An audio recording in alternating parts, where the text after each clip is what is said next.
현재 제가 외압으로 받았던 국방부 예하 조직이기 때문에 국방부 검찰단에서 저를 공정하고 투명하게 수사할 수 있을 거라고 기대하지 않습니다.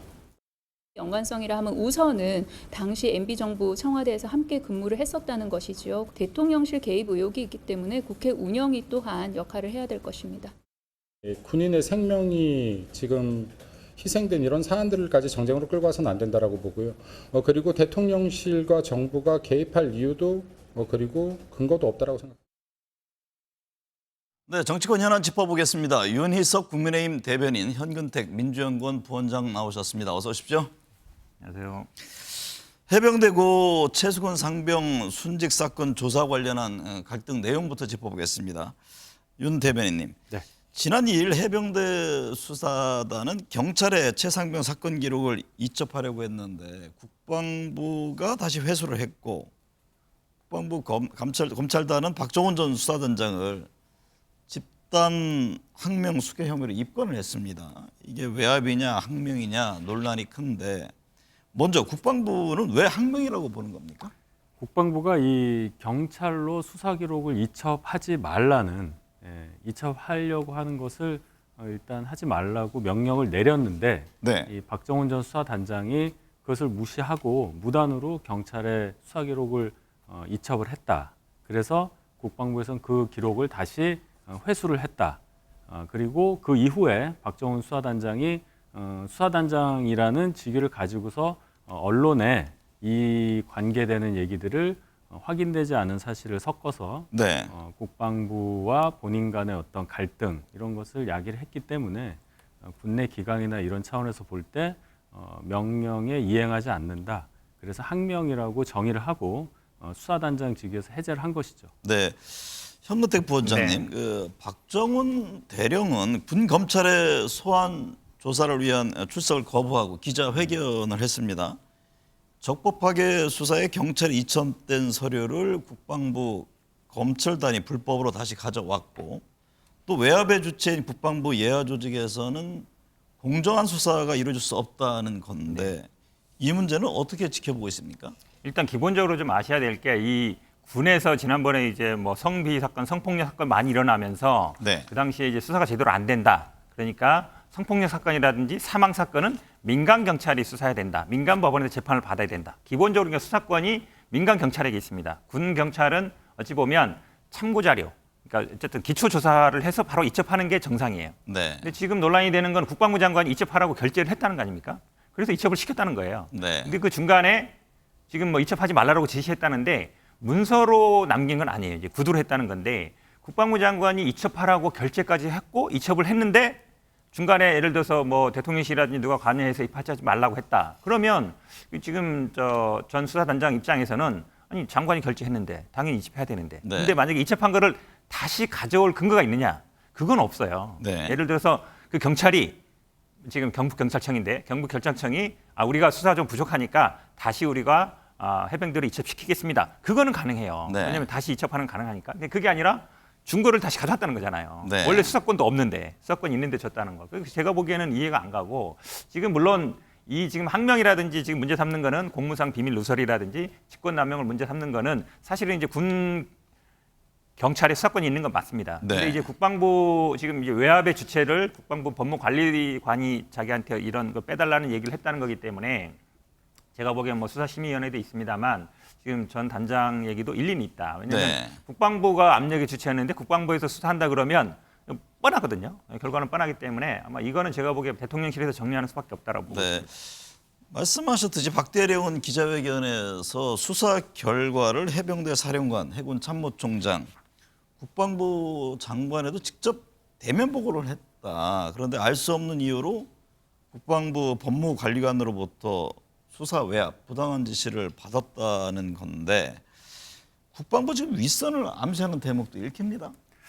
글쎄요, 그 국방부 그 법무관리관과의 통화 내용을 그 박정훈 전 단장이 굉장히 세세하게 언론에 얘기를 했어요. 네. 그래서 이제 듣기에 따라서는 압력으로 들릴 수 있게끔 이제 표현을 했는데 그건 어쨌든 양쪽 얘기를 들어봐야 되는 겁니다. 그런데 이 상황에서 지금 국방부 법무관리관이 언론에 또 똑같이 나와서 그걸 밝힐 수는 없는 거 아니겠습니까? 그런 차원의 얘기가 있고 뭐 윗선을 얘기를 하는데요. 그 결론은 그거잖아요.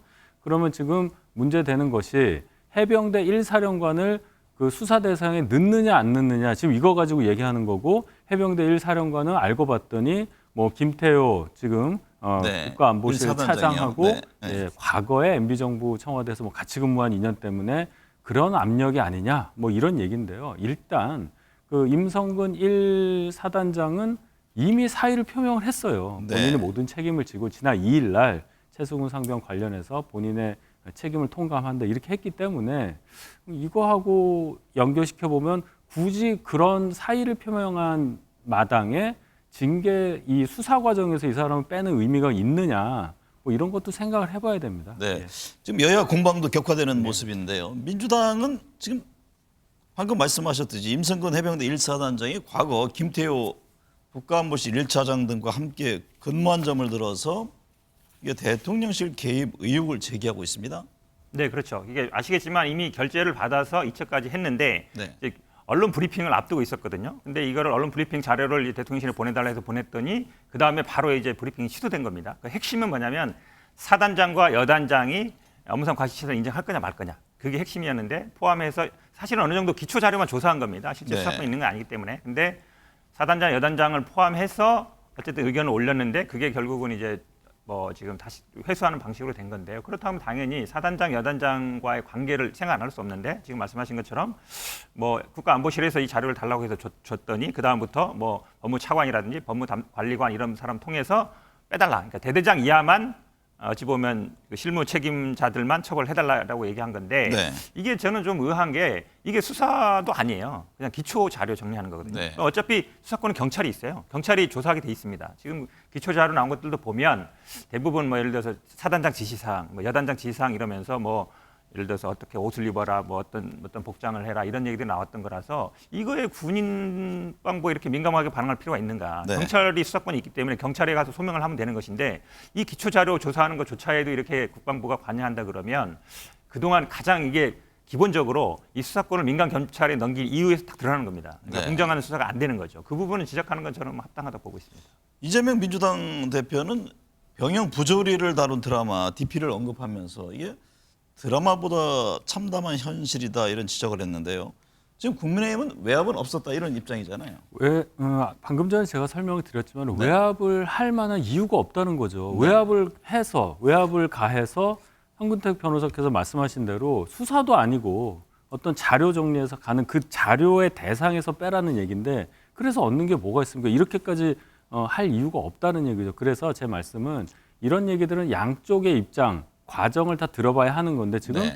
박정훈 단장의 입장만 언론에 보도되고 있기 때문에 그분 네. 얘기만 들어보면 마치 외압이 있었던 것처럼 보여요. 그래서 이것은 뭐 대통령실에서 안보실에서 정리를 하든 그렇게 되는 거지 정쟁의 대상으로 삼기는 아직 알려진 게 없다 이렇게 네. 말씀드리겠습니다.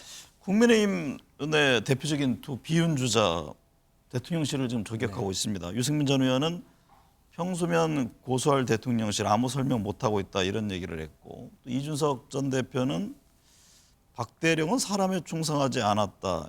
과거 이제 윤석열 대통령이 예전에 했던 말을 인용한 거잖아요. 그렇죠. 그러니까 비슷한 상황인 거죠. 예전에 어찌 보면 뭐 수사를 예를 들어서 국정원 수사할 때 그렇지 않았습니까? 하지 네. 말라 했는데 본인 판단으로 한 건데 아시겠지만 군 경찰도 수사기관이기 때문에 독립성이 있습니다. 물론 보고는 하게 지휘는 받게 돼 있지만 수사에 대해서는 독립권이 있는 거거든요. 지금 가장 중요한 핵심이 뭐냐면 사단장과 여단장 부분에 대해서 의견을 제시한 건데 그거 말씀처럼 수사는 아니라 그러지만 그러면 사실 절차대로 그냥 하면 돼요. 이첩했고 브리핑 했으면 되는데 네. 언론 브리핑 안 하고 그다음에 이첩한 서류를 다시 가져오고 이거 자체가 이상한 거예요. 네. 기본적으로 이첩했으면 거기서 이제 수사하면 되는데 그런데 그 중간에 대통령실에 어쨌든 보고를 하고 관여했고 지금 얘기처럼 어쨌든 뭐 전화도 있었다. 지금 말은 뭐 아니라 그러지만 뭐 사단장이라든지 여단장은 약간 뭐 제외해달라, 빼달라, 대대장 이하만 해달라는 얘기를 했다 그러면 그 자체가 수사 관여되는 거예요. 그거 네. 자체가 제가 보기에 직권남용이 되는 거거든요. 근데 이 부분에 대해서는 제가 보기에 대통령실에서 해결을 해줘야 돼요. 왜냐하면 어찌 보면 지금 수사권이 있었던 군 경찰의 수사 담당자와 이제 국방부 사이에 대립이지 않습니까? 기관 네. 내의 대립이기도 하지만 수사라는 건 항상 독립성이 필요한 겁니다. 중립성이 필요하고 이 기관 내 충돌이기 때문에 이 문제를 단순히 국방부가 알아서 해라. 하는 건 제가 보기에는 너무 좀 무책임하지 않나 이렇게. 네. 잼버리 책임 공방 짚어보겠습니다. 윤희석 대변인님. 네. 한두숙 총리가 전 세계 대원들의 체류 일정을 조정해서 더 남거나 항공권 일정을 바꾸는 것과 관련해서 각 기관장 최대한 협조하라 이런 얘기를 했는데 그러다 보면 자연히 이제 비용이 증가하게 되잖아요. 이게 누가 부담하는 겁니까? 뭐 결국 예비비 등에서 네. 나가게 되겠죠. 결국 이제 국민 세금으로 한다는 이제 그런 지적일 텐데요. 이런 말씀을 드리고 싶습니다. 우리가 굉장히 많은 예산을 들여서 잼버리를 준비를 했는데 그 준비가 부실해서 160개국에서 온 잼버리 대원들 또 그 지원 인력들 이런 인력들에게 우리의 어떤 이미지를 우리나라의 이미지를 올리기는커녕 좀 훼손시킬 수밖에 없는 상황을 만들었지 않습니까? 네. 그래서 그 이후에 이제 서울로 옮겨서 어제 그래도 좋게 마무리를 한 과정인데 중요한 거는 우리가 잼버리를 했다는 것보다도 잼버리를 통해서 우리나라의 어떤 이미지를 올려서 뭐 부산 엑스포 유치 과정에도 있지 않습니까? 네. 그런 노력을 해야 되는 과정에 있기 때문에 이러한 목적 하에서 예기치 않게 예산 일부를 전용해서 쓰는 것에 대해서 과연 그렇게 비판적으로 받아들여야 하느냐 그런 네. 의문을 제가 먼저 품습니다. 물론 세금으로 나가는 돈이라는 건 맞습니다. 네. 현근택 본장님, 네. 민주당은 국내에 남은 잼버리 대원들의 숙소를 지원하라는 윤석열 대통령의 지시를 문제 삼고 있네요. 물론 말씀하신 것처럼 뭐 예비비라든지 쓸 수는 있습니다. 근데 네. 이게 사실은 법적 근거가 정확치 않아요. 왜냐하면 기본적으로 숙소라든가 이제 본인들이 원래 부담하게 되는 거지 않습니까? 그런데 지금 문제 삼는 건 이런 겁니다. 예를 들어서 오송 참사라든지 아니면 뭐 이태원 참사 유가족들에 대해서 그 정도 좀 관심을 가져달라. 근데 물론 국제대회고 어쨌든 국가 신임 문제가 있기 때문에 예산 지원을 할 수 있어요. 하지만 그런 구체적인 어떤 근거를 마련하고 그거에 대해서 지침 같은 게 있어야 되거든요. 근데 지금은 그냥 뭐 1인 숙박비 15만 원입니다. 식비는 얼마입니다. 이러는데 실제로 그것도 자원봉사 하시는 분들은 식비 그거에 뭐 못 미치는 돈을 지원하고 있고 이러면 너무 외국에 좀 급하게 이런 분들한테 예산이 근거 없이 나가는 게 아니냐 이제 이런 지적입니다. 민주당은 뭐 이번 잼버리 파행과 관련해서 대통령의 사과를 요구하고 있는데요.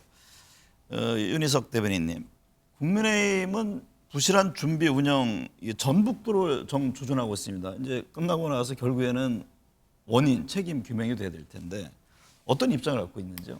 일단 뭐 이것을 뭐 전 정권 탓하고 뭐 그런 입장은 아니에요. 네. 저희가 정권 잡은 지 1년이 훨씬 지났기 때문에 그런 차원으로 얘기하는 게 아니라 이런 문제가 어떻게 생겼느냐를 따지다 보면 91년 잼버리는 정부 주도를 했으나 이번 잼버리는 광역자치단체 전북도 위주로 했다는 것. 네. 여기서부터 이제 출발을 해보자는 얘기예요. 그동안 쭉 전북도가 준비를 했었고 박근혜 정부 때 새만금에서 하기로 결정한 이유도 전북도에서 새만금에서 충분히 할 수 있다고 홍보를 많이 했고 그렇게 원했기 때문에 또 잘할 수 있다고 했기 때문에 쭉 맡겼던 것인데 지금까지 과정을 보면은 예를 들어서 올해 2월 현재를 보면은 이 잼버리 하기 6개월 전인데 공사 진척률이 기반공사 진척률이 5%밖에 되지 않아요. 네. 그러면 물론 중앙정부에서 예산 지원다고 하지만 조직위원회도 따로 있고 하지만 전북도가 실무를 맡아서 해오고 있었던 일이라는 것을 볼 때 지난 세월 동안 뭐를 했느냐는 지적을 할 수 있는 거고 네. 그렇다면 지방자치단체가 이런 큰 사업을 맡아서 할 수 있는 역량이 있느냐부터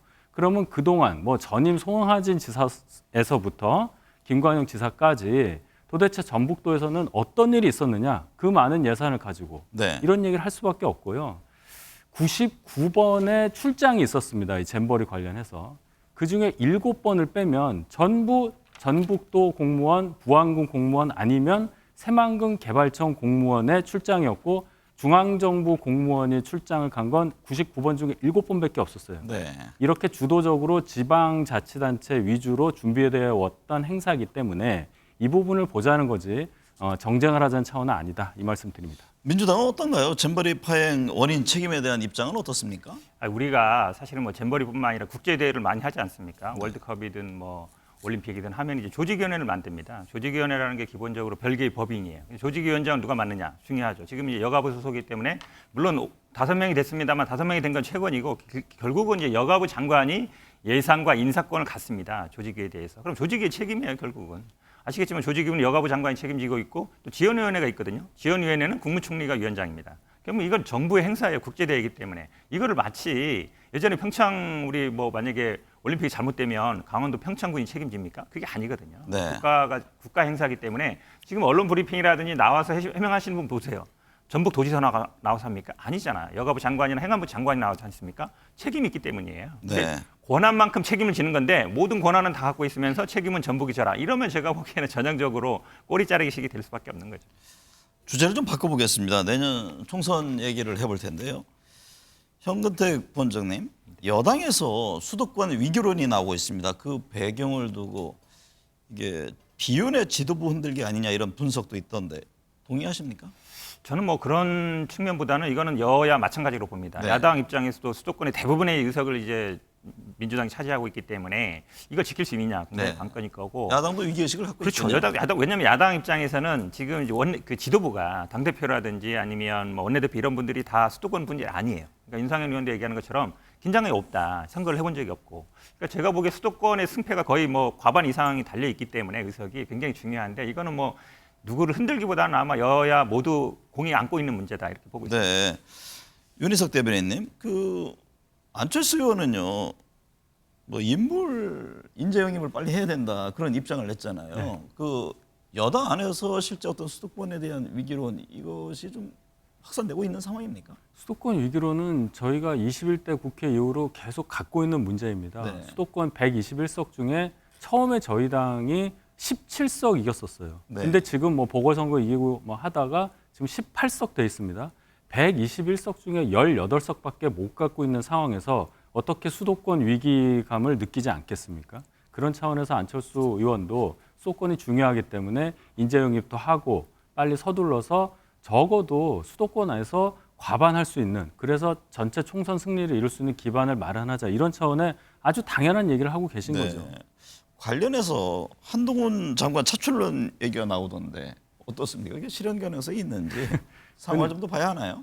이제 한동훈 장관 개인의 결심 여부가 제일 중요한 거긴 하겠지만 뭐 당 안팎에서는 한동훈 장관 정도 되는 전국적 인물이 출마를 해서 주변 지역까지 이렇게 바람을 몰고 오자. 그래서 총선 승리에 어떤 기폭제 역할을 해달라, 이런 요청이 많은 것은 사실입니다. 네. 근데 그것은 어디까지나 한동훈 장관이 결정할 일이고, 뭐 지역도 여러 군데를 이렇게 얘기하시는 분들이 있는데 지금 굉장히 그거는 너무 섣부르게 빨리 얘기하시는 거다. 예. 그렇게 당내에서는 실제 한동훈 장관이 나오면 긍정적 효과가 훨씬 더 클 것이다 이렇게 보고 있는 겁니까?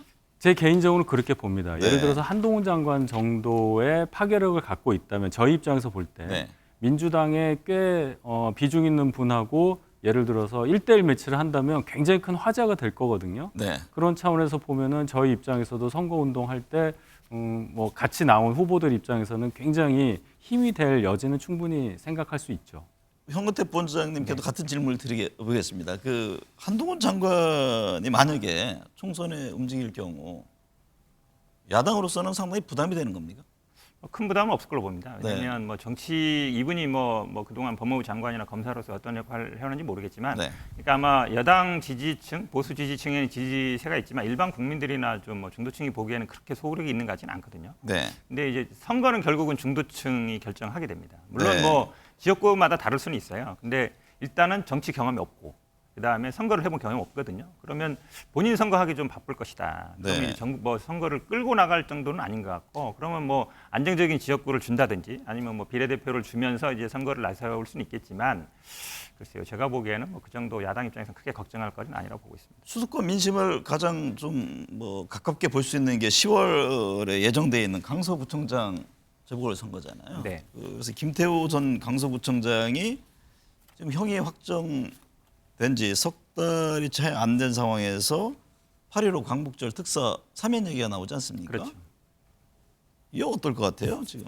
출마 수순이라고 봐야죠. 네. 왜냐하면 뭐 출마를 안 할 거면 굳이 이렇게 급하게 사면시킬 이유가 없죠. 그다음에 네. 지금 권영세 장관이 그래도 뭐 대통령실과 좀 가깝게 지내는 걸 알고 있는데 출마 못할 이유가 없다라고 얘기하고 있거든요. 물론 네. 이제 제가 보기에는 뭐 두 가지 방법이 있습니다. 당에서 공천을 주는 방법이 있고, 무소속으로 나올 그렇죠, 수도 있고. 무소속 나오고 당에서 공천을 안 주는 방법이 있는데, 뭐 저는 뭐 두 가지 가능성 다 열려 있다고 봅니다. 근데 네. 사실은 뭐 국민들 보기에도 이게 뭐 본인이 이제 뭐 공익 신고자라고 이러고 있지만 여러 가지 뭐 조국 장관뿐만 아니라 여러 가지 있었거든요. 여러 가지 있었는데 그거에 대해서 본인이 직을 상실했는데 그 자리에 다시 사면해줘서 다시 또 선거를 한다. 그러면은 출마를 시킨다 그러면 우리 민주당이 예전에 비판받았던 뭐 서울시장 보궐선거라든지 부산시장 보궐선거에 당원 바꿔가지고 했을 때도 엄청나게 비난 많이 받았거든요. 네. 국민의힘에서도 그랬는데 그걸 뭐라고 변명할지 저는 참 궁금합니다. 그래서 그런지 여당이 김태우 딜레마에 빠졌다 이런 기사가 지난주에 많았습니다. 딜레마까지는 아니고요. 그 사면 복권이 아직 되진 않았지만 만약 네네. 된다 하더라도 그것은 이 공익제보자와 관련한 우리 보호, 공익제보자의 보호와 관련한 법규 미비에 대한 어떤 의미이지 김태우 전 구청장을 사면 복권시켜서 다시 출마시키라는 그렇게 생각하기는 어렵다고 봐요. 왜냐하면 아직 거기까지 나간 건 아니다 이런 말씀이죠. 그렇죠. 그렇게 되면은 예를 들어서 대통령의 사면권이 있는데 대통령이 출마시키려고 사면 복권한 거냐 이런 당연한 해석이 나오게 되잖아요. 근데 권현세 전 장관은 좀 다른 얘기를 했잖아요. 아니, 이제 경쟁력 있으면 출마를 시켜야지 되는 건 아니냐 이런 얘기를 그거는 했죠. 제가 볼 때 권영세 전 장관의 개인적인 생각인 것으로 보고 네. 그런 정치적 부담을 대통령까지 지우는 그런 일은 제가 볼 때는 안 할 거라고 저는 봅니다. 네. 민주당 얘기해 보죠. 당혁신위원회가 당대표 선거에서 대의원과 당원 똑같이 한 표를 행사하는 뭐 정확히 표현하면 대의원의 권한 축소죠. 이게 좀 그렇죠. 네. 여전히 있던데 당 지도부 안에서도 좀 이견이 지금 노출되고 있고요. 비명계라고 해야 될지 모르겠습니다. 어쨌든 대의원제 폐지는 내년 총선 끝나고 해도 될 일이다 이렇게 하고 있고 친명계에서는 혁신의 저항의 목소리가 따르는 법이다 이런 입장을 냈던데 뭐 일각에서는 그런 표현도 합니다. 이게 뭐 친명 대 비명이 아니고 혁신 대 기득권의 뭐 대결 구도 아니냐 이런 해석들도 있던데 당내 상황 어떻습니까? 복잡하죠 지금 왜냐하면 네. 기본적으로 이제 대의원이라는 게 아시겠지만 이제 대의원은 다 있습니다. 대의원제 자체를 없애자는 건 아니에요. 국민의힘도 대의원이 있거든요. 그렇죠. 권한 축소가 맞죠. 그렇죠. 1인 네. 1표 실현하자는 건데 지금은 이제 대의원 한 명이 당원 한 60명 정도의 권한을 갖고 있기 때문에 근데 문제는 이거죠. 대의원을 지금은 선출이 아닙니다. 선출이 아니라 지명식이거든요. 물론 추천은 받습니다만 지역위원장이 지명하는 시기이기 때문에 결국은 돈봉투 삭제도 여기서 나온 거 아니냐. 대의원들한테 오더를 내려달라고 나온 거 아니기 때문에 대의원을 1인 1표로 지역 하자는데 국회의원이 지명 이렇게 하는 사실상 형태죠. 지명이죠. 왜냐하면 네. 이제 추천을 받고 있지만 사실상 지명인데 네. 근데 문제는 이겁니다. 그러니까 왜 지금 얘기하냐고 얘기 나오지만 사실은요. 저도 이 경험을 많이 봤는데 전당대회 앞두면은 이거 전당대회 앞두고 이거 얘기하면 안 된다. 있는 룰로 해야지. 이거 지금 네. 다음에 바꾸자 이러거든요. 근데 지금 바꾸자 그러면 전당대회 이제 앞으로 멀었으니까 다음에 하자. 이런 얘기 나옵니다. 결국은 하지 말자는 얘기예요. 네. 그러니까 근데 이거의 가장 큰 기득권은 현역 지역위원장들이 갖고 있는 거예요. 네. 이게 놓치기 싫은 거죠. 제가 보기엔 그렇게 보고 있습니다. 민주당 이재명 대표는 당내 논의를 거쳐 합당한 결과를 만들어낼 것이다. 뭐 상당히 신중한 입장을 냈습니다. 윤 대변인 보기에는 향후 이 문제 어떻게 될 것 같아요? 상대당 얘기긴 하지만 네. 애초에 혁신위를 좀 비중 있는 분으로 구성을 하고 출발도 매끄럽고 했다면 지금 기존 당협위원장이라든지 현역 의원들의 기득권을 이렇게 좀 뺏는 네. 그런 혁신안에 대한 현역 의원들 또는 이 분들의 저항이 적었을 거예요. 그런데 김은경 혁신위가 아시다시피 여러 가지 문제를 갖고 있고 권위가 떨어졌기 때문에 네. 내용이 좋은 혁신안이라 하더라도 이거 결국은 의총 통해서 뭔가 논의하고 간다는 얘기 아니에요? 그럼 당연히 의원들이 받아들이기 어려울 거다. 그러면 네. 이재명 대표는 본인이 임명한 혁신위가 혁신하라고 일하라고 시켰는데 결국은 이걸 받아들여야 할지 어떻게 해야 될지 굉장히 고민인 상황이 올 거다. 그래서 애초 혁신이 출발부터 잘못한 이재명 대표의 책임도 있지 않을까 이렇게 생각해 봅니다. 내년 총선에 뛰어들 계획을 갖고 있는 두 분 입장에서도 기득권의 벽이라는 걸 상당히 몸소 체험하실 것 같아요. 네. 네. 혁신이가 던진 화두 중에 이른바 올드보이의 용태도 네네. 있잖아요. 뭐 지목된 박지원, 천정배 두 분은 즉각 반발했는데 이게 후보 경선까지 갈 수 있을까요?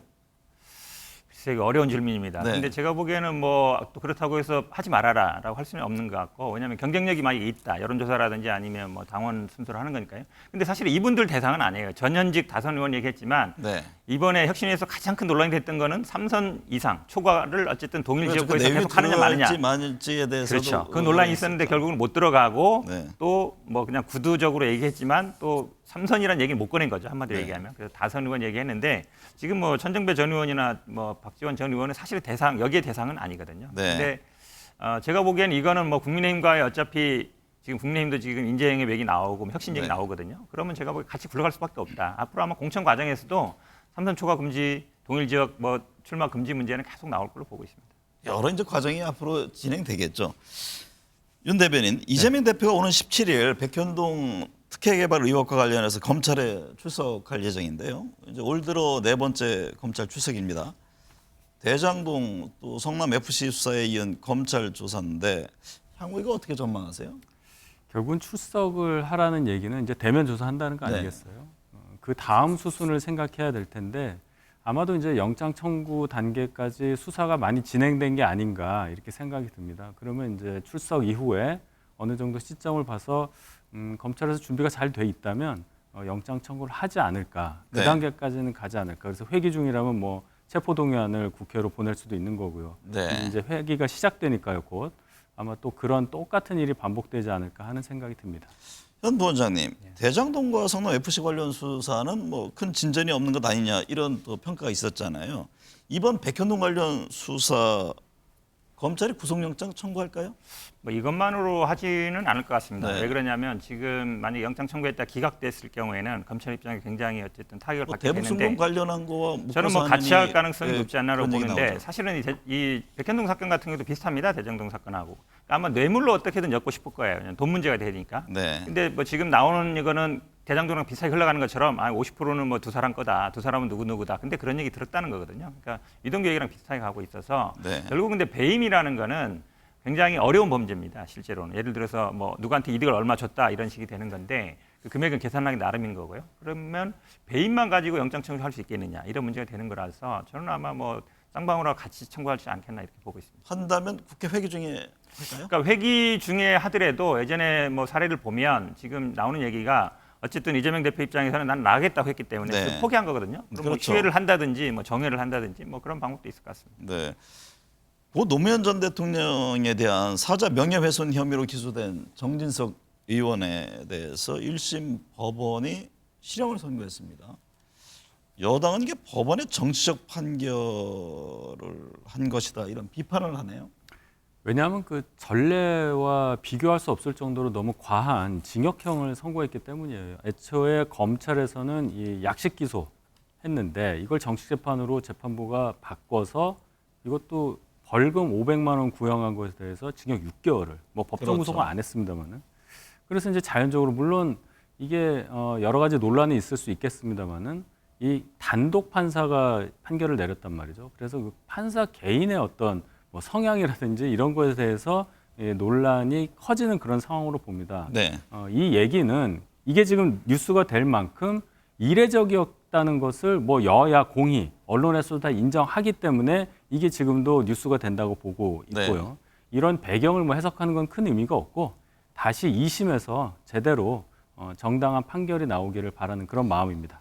현 부원장님, 조국 전 법무장관의 딸 조민 씨에 대한 기소를 두고 조국 전 장관이 차라리 나를 남영동으로 데려가서 고문하라는 반응을 보이자 조국이 독립운동을 했느냐, 멸문제화시키려 하냐, 이 갑론을박이 한창입니다. 그렇죠. 이게 사실은 이제 뭐 공소시효가 얼마 안 남았으니까 검찰이 판단을 해야 되는 건 맞는데 네.